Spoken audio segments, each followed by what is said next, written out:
Alin-aling bahay Yung ang 42. pinagdideliveran mo sa panig ni former Speaker Martin Romualdez? Kung nakaraan, 19 Nara, yung dating bahay ni Michael Yang. Nabili ni Speaker Martin yung bahay ni Michael yan?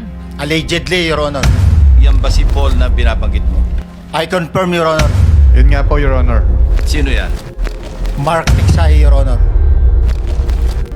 Ito pong mga driver na ito, si Andre Balatbat, Christian Santiago, na binanggit po ni D. Alcantara na nagde-deliver po ng pera kay Congressman Saldico.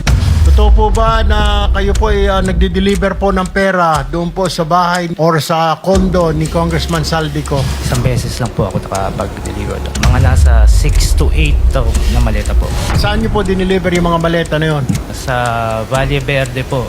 Yung sasakyan ho na yan, alam niyo ho yan? Yung NFI 6319? Your Honor, bali yan po yung sa Fairview po. Yan po yung sasakyan ng kumuha ng mga maleta.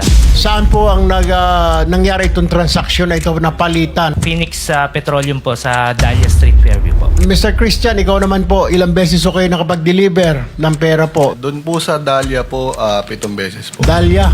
Per deliver po, nasa 8 to 10 na maleta po.